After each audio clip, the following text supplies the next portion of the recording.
Good morning. Good morning.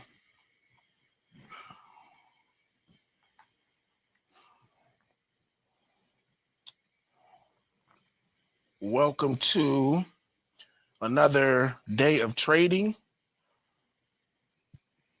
I am Jamie Irvin, your host for this morning, and we will jump right into the market.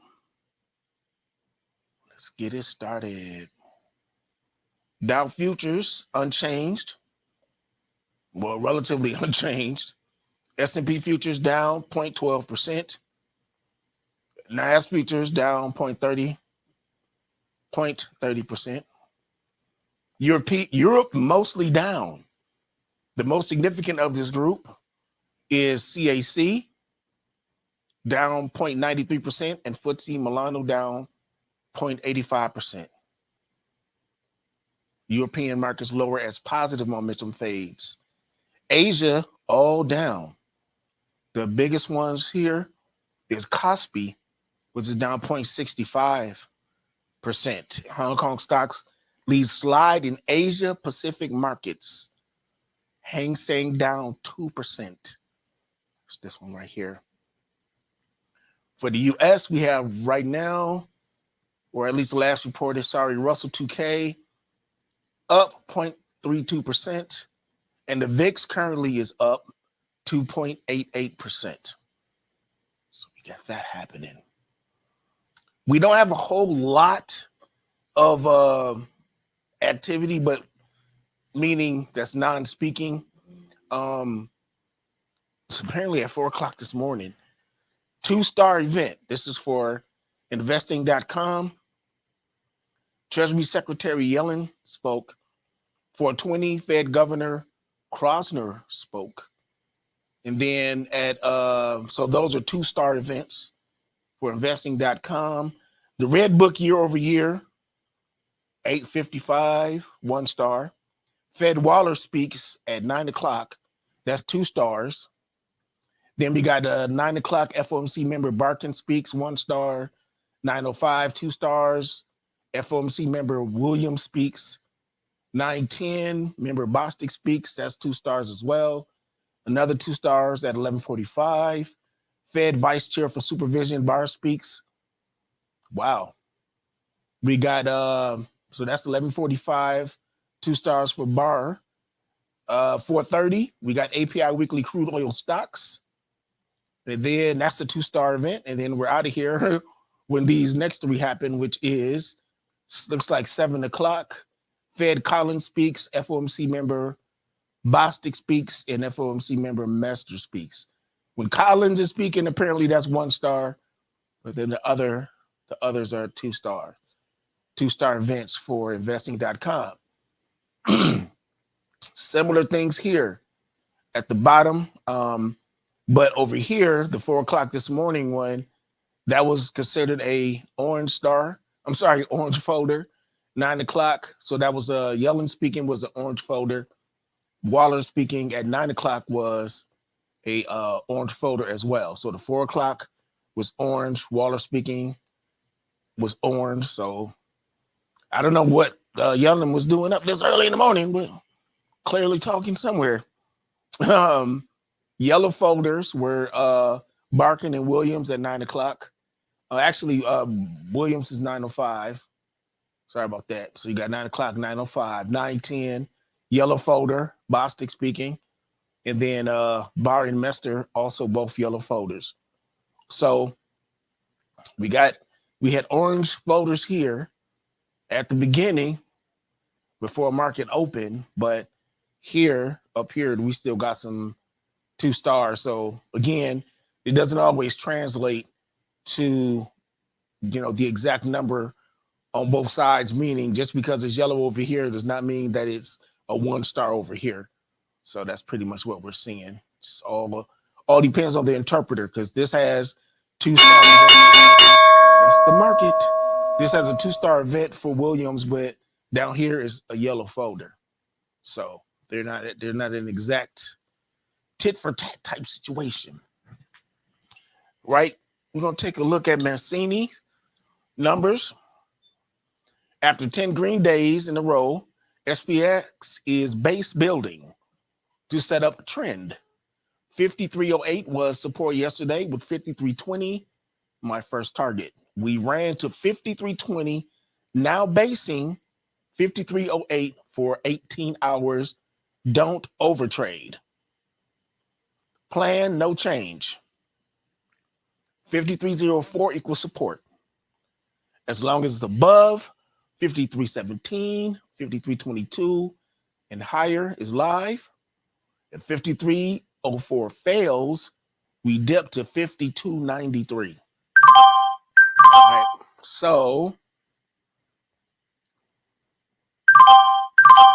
yeah, we're about to see all of these popping off. Sorry, y'all.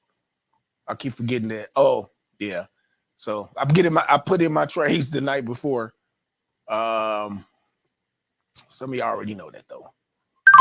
So I put in trades and close trades when the market is closed. Keeps me away from FOMO. 5304 with the red. We'll make that a little bit brighter so it can be seen somewhere in there. And we're going to put Mancini on here.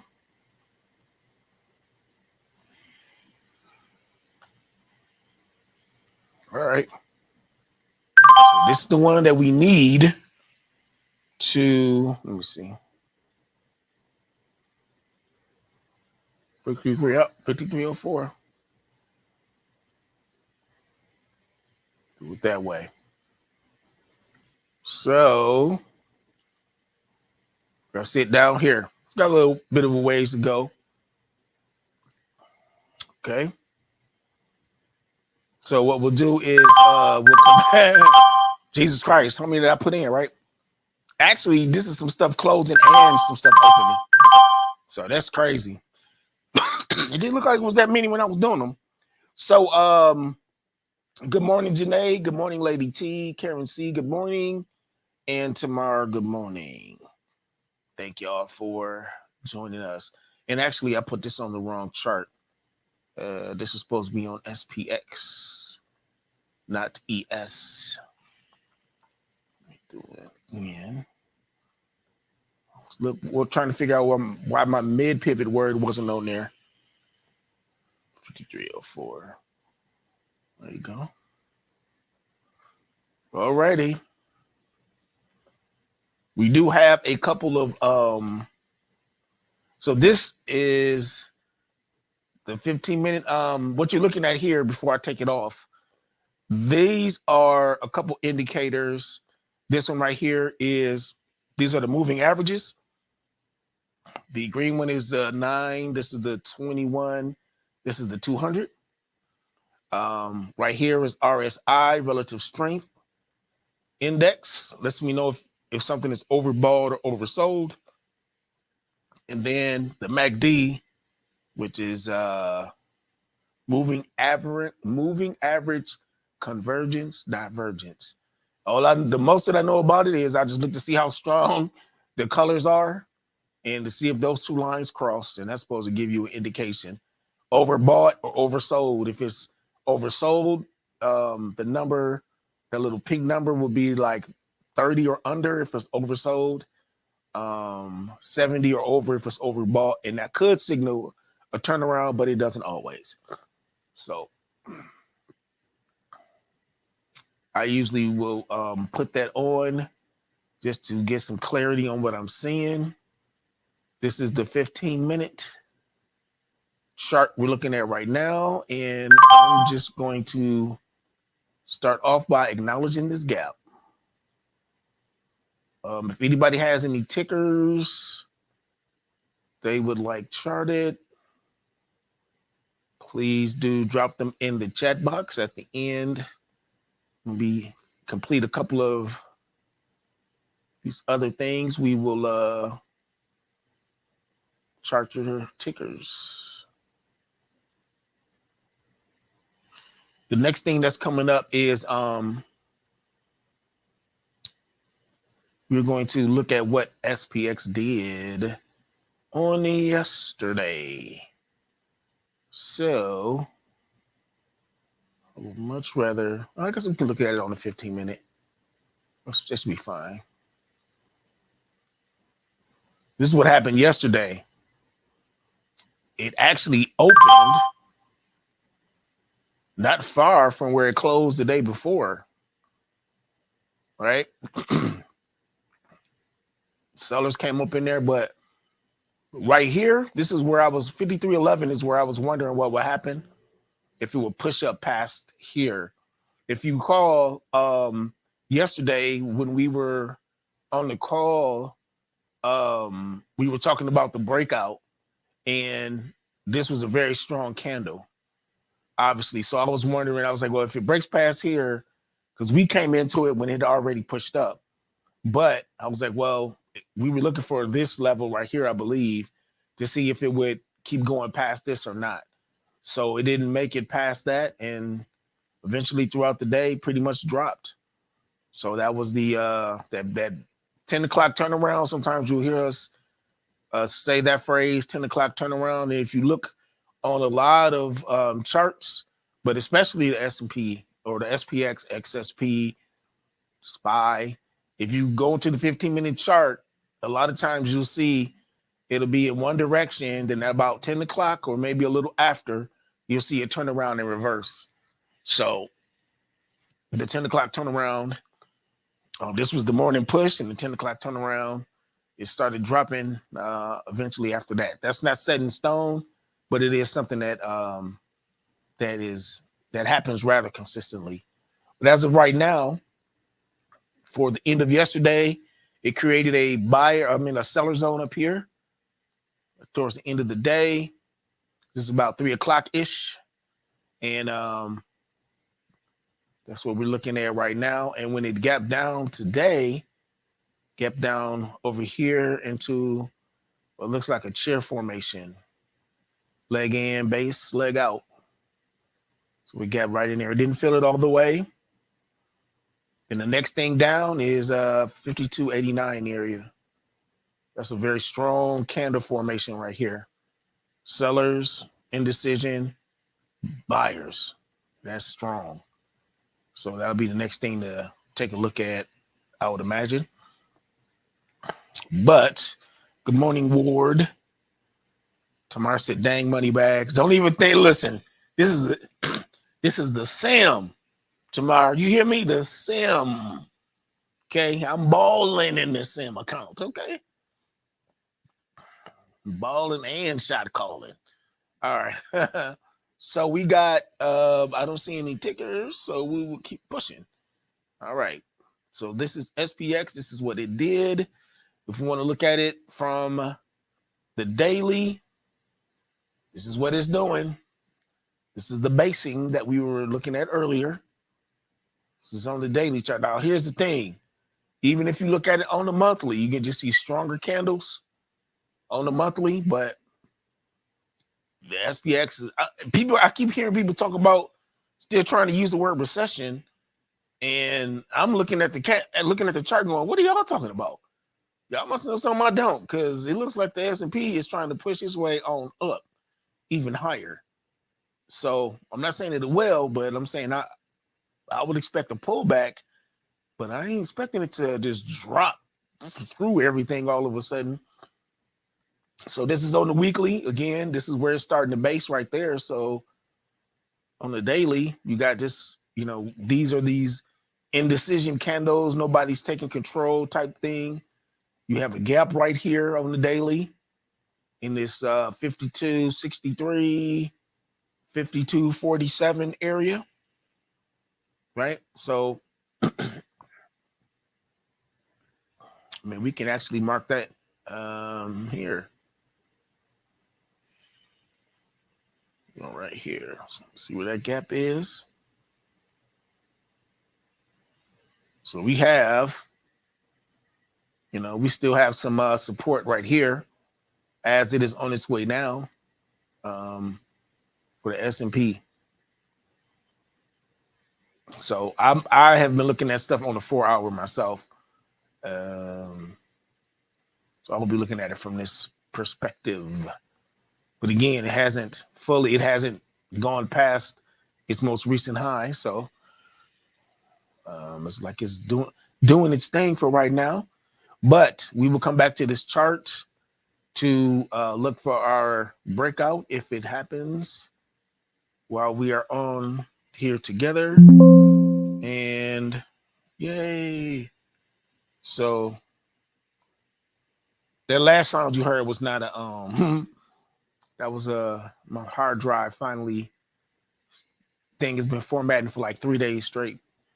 Let's see here. Let's swing by Russell 2000. Again, this is gap as well. So we're gonna mark this gap too. In fact, we'll just use this one. Mark this gap. This is a seller's gap because the sellers push down. Boom. Right there. Now I'm going to use these lines to mark the 15 minutes. Just approximate, but not cover up all of the lines. All right. So I know there's a lot of people who trade the breakout on SPX. Some of us do it on Russell as well.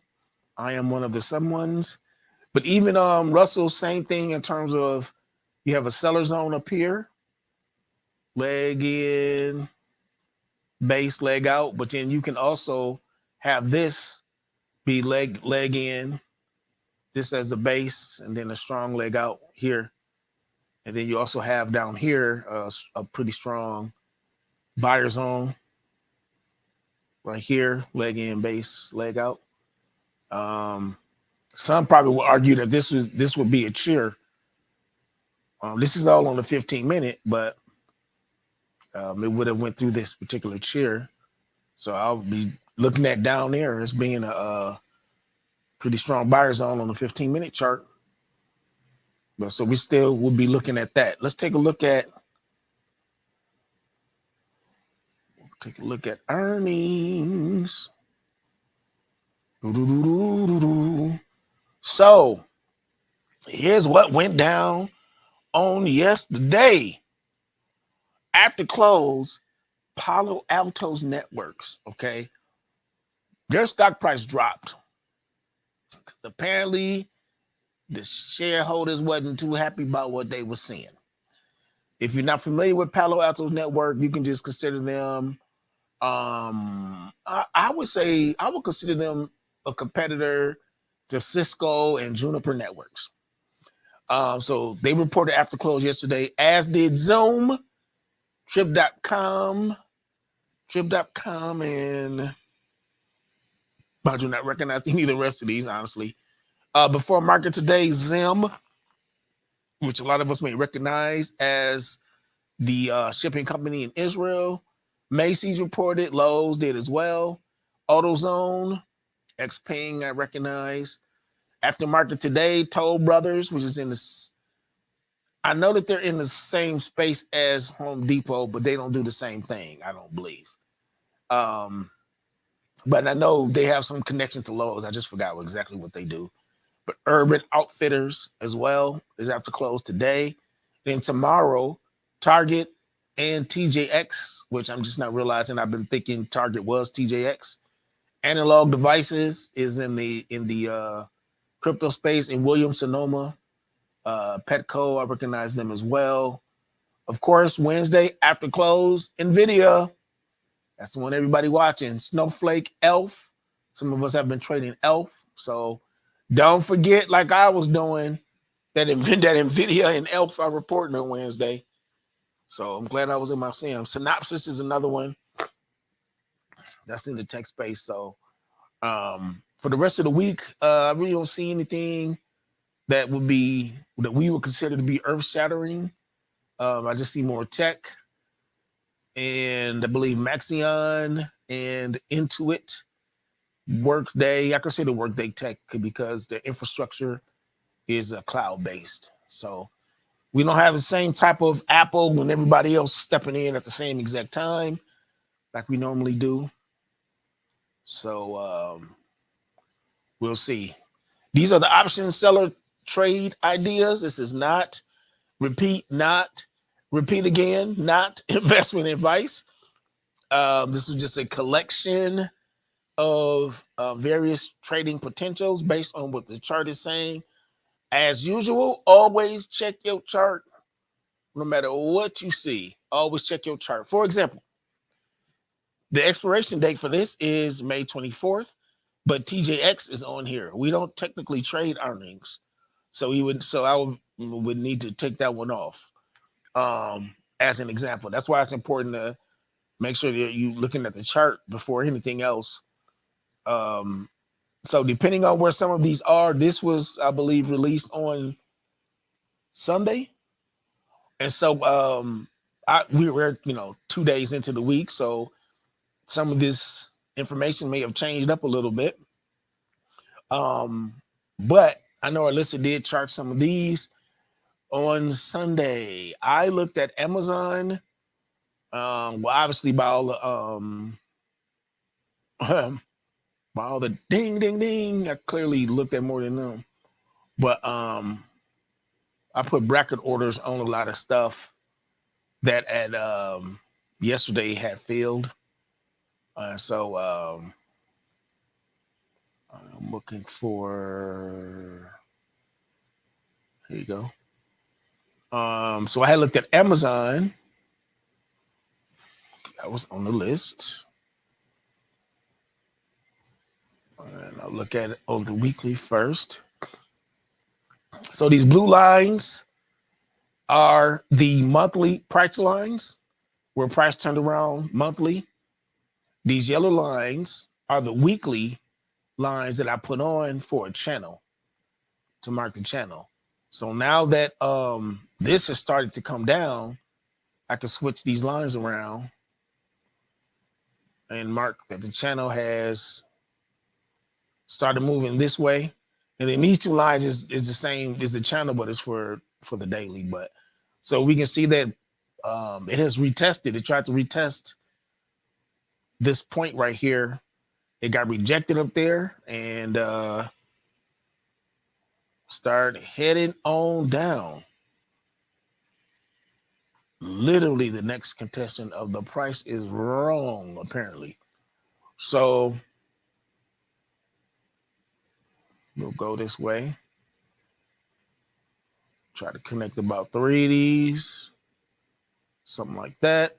Make it yellow to signify weekly. Right? And again, we're just looking at one of the stocks that was on the list that was released on this past Sunday. So that's the channel. Because that's the one I'm putting together. Right. This right here, these green ones, that's on the daily. We're going there next. This right here is where I usually mark the gaps. And this is the main reason why I mark gaps is because sometimes we'll look at a gap and because it's only $2 or $3 or something like that, we might kind of ignore it. But in this case, on the weekly at least, what's the low? It's 174.80. It didn't even get, according to the weekly version, it didn't even have to go all the way into that gap to get pushed out. So that's another reason why I mark those gaps, because those little, you never know what's hiding in there, because sometimes it can be a price point that we haven't seen in a while, ends up being a nice little pocket. This is the green one is just your regular buyer seller zones. That's what's marked here in the green. This is the gap that I was referring to. And this is just the new trend line that I put in. So this is gapped on today, right here, right? So we know that this is it is dropping. Now, if we pull back a little bit and go like this, Anybody who has been looking at chart patterns to me, this looks like this could be a double top or a head and shoulders, even though I think for head and shoulders, it would need to be a little bit higher. But that's what I noticed first. Looks like that could be a double top of some sort. But either way, I'm looking to see what's going to happen if it keeps coming down and gets down to here. See what will go down. Good morning, Lisa. Good morning, Johnny and Ward. I don't remember if I said good morning to Johnny and Ward. I think I did. Good morning. So that's what's happening right now with Amazon. So what I did was call credit spread above all of this madness. It keeps getting rejected up here. So obviously something's happening in this area. So I did, let me see, I forgot what it was. 187.5. So I was up here, 187.5 in this area. All right. So that's above where all this activity has been happening. And I got into that. Well, like I say, I believe it was yesterday I put that order in. And I think we're still waiting on this one to accept. If this had accepted already, it would say position, POS. So that one is still waiting. So I'll probably swing back to that a little bit later and check on it. Let me go to SPX and see what our status is for that. And let's mark this breakout potential here.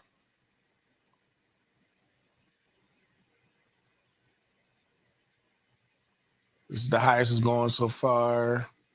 This is the lowest. So this first candle right here, breakout, that's the main candle, and we're judging the breakout based on that candle. So to put this in context, when it gapped up, those purple lines, this is trying to push through this purple, this gap that's right here. So the buyers are trying to push it up, and looks like the sellers not trying to be bothered right now. That's what it looks like to me. All right. So I'm looking for tickers and I don't see any tickers. So I'm not one that y'all should leave to their own devices, because I always have a large number of tickers that I can chart at any given moment. So we did SPX, we did Amazon, we did Russell 2000. I was gonna do NVIDIA, but I'm gonna skip NVIDIA just because they have earnings, so I don't want to get it re-tempted. So that's Coin. I believe Coin may or may not have been on that list. This is a Google, which is running up pretty nice. Again, the blue lines mark the turnaround points. And this is about where it was turning around. So they could have raised that up a little bit, because that was the high point. But either way, Google's doing a nice little run up right now. That's on the monthly. This is the weekly. So it has went above that line right there. So it is doing its thing. There's a nice buyer zone that's down here. We're not going to find a seller zone because it is at its all-time highs. So you won't, it looks like you to see anything that's up that way. So what I'm just looking at is where are the buyers at on these charts. And to be honest with you, either the weekly or the 4-hour would probably be better. But I see this one down here. This is not really I guess if you put these 3 candles in the base and then leg in, and there's a gap up, 3 in the base and the leg out here, I guess that would be considered a shear formation, not a standard one that most people would approve of. But, and then I see right here, I would do leg in. This would be about 4 in the base. And the leg out. I would see that as a cheer. And it just happens to be right where the weekly trend line is and where the monthly price line is. So I'll be keeping an eye on that as well. I'll be up above, up in this. And actually, I don't even know if I'll feel comfortable even being above because it's trying to push up. So in that situation, when it's at all, usually if it's at all-time highs, I don't mess with them. But what I do to get some clarity is I pull out Technique. That's what I name my indicators. The indicator set is Technique for technique. So technical analysis. If you ever seen the episode of Sanford and Son, this one lady was mispronounced it technique. She was calling it Technique. That I remember as a kid, for whatever reason, that had me laughing so hard. So that's where that came from. But anyway, on the 4-hour chart, this is resistance. These moving averages on the 4-hour are showing resistance, but it's also showing that it's way overbought. If 70 is overbought, this is 86 for Google. So that's way overbought. And also on the 4-hour, these lines are starting to cross. So you can see a little bit of selling right here. Tiny bit. So that's on the 4-hour. I usually look to see what, what everybody is saying in terms of charts. The daily still has support going. Also overbought. Also buying seems to be maybe fading a little, but this is still going for the day, so we'll see. So everybody, it seems to be in agreement on support happening right here in terms of the charts, and they all seem to be agreeing that this is overbought. That's for sure. Wiggly's showing that a stronger buyer pressure, or we can say buyer pressure. So either way, in this case, I'll be looking to go under since we have this support here, but I'll have to watch it because this is saying they all seem to be agreeing that it's overbought. So, this is one of the trades I did accept. Okay. So Google is a 2.5 spread right here. So I was here at 172.5, which is here. And it just so happens to be under this cheer formation that I was referencing earlier. Right? So that was a 2.5 spread. And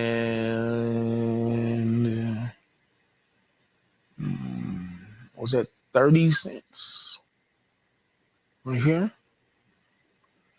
Trade price about 30 cents for a 2.5 spread. So that's more than 10% return on collateral. And mind you, this is starting to cross on the 4-hour. So when these start to cross, that can signal that the reversal may be coming. Forthcoming reversal. It's on the 4-hour. So that's what I got for Google, right? Swing on back to SPX to make sure we haven't seen any type of breaking out. And this is the 15 minutes. This looks like it's trying to push up there, but they're at stalemate for right now. So in this situation, what I would be looking for is to see if it would break. What is this? 5308. No. What is this right here? Is that what this is? Yeah. Okay. I will check to see if it would break 5308. Would be one thing I could look at. Set an alert for that to see if that happens. And then check it when it comes through. And then look to see if it goes up here, or because I see that this is providing resistance, these two moving averages, consider going above it. But either way, it's too soon for me, too soon to get into anything quite yet. But definitely not too soon to keep investigating. So I would do trade alert 5308. I'll say piercing the gap at or above. That's all I need. All right. And then this one we can cancel. Okie dokie. So we don't have a breakout yet, but it is pushing its way through. It has, this is its second time actually trying to push through the top of where it's high. So it created a new high. It's trying to make its way back up past that. All right. We'll see how it all goes down. Sim May. We picked a strategy that we want to learn and test. Running it all of May. Mine is vertical credit spreads. Mostly on Russell 2000 is what I've been focusing on. But I have been looking at other stocks, of course. I've even, don't tell our listeners this, y'all, but I even have been testing out going under 80% out of the money. Okay, can you believe it? I'm not going no lower than 75 though, that's for sure. But if I see 78, 79, I'll take a look at it. 79% out the money. I'm all right with that. So that's what I've been testing in the sim. Our E2T daily declaration. By faith, I'm a successful trader. I'm a wise and knowledgeable trader. I make smart, lucrative decisions for my portfolios. Money likes me. Dinero me encanta. Because money is comfortable around me, it is drawn to me. Our E2T daily prayer. Lord, give us wisdom and knowledge for our trades today. Help us to make smart and lucrative decisions for our portfolios. All right, everybody. Let's run and see what's going on. The Dow Jones Industrial Average is up 0.09%. The other three are down. S&P 500 is down 0.03%. NASDAQ is down 0.19%. Russell 2K down 0.18%. The VIX is up slightly. And as we said before, a lot of times when you see the VIX rising, you may see these dropping. It's not a 100% deal, but you know, it happens. So, yes, tomorrow, yes. I've been peaking at under no lower than 75. I ain't doing under 75, but 80 is my comfort zone. All right, y'all. Always remember, stay green, get this money, and please do keep your head on the swivel today. If you have access to Alyssa, please send her a note. Positive energy, positive vibes, etc., etc. And we will see you all on tomorrow, unless we see you in Telegram. Thank y'all for joining us and hanging out. We appreciate it. Have a great trading day.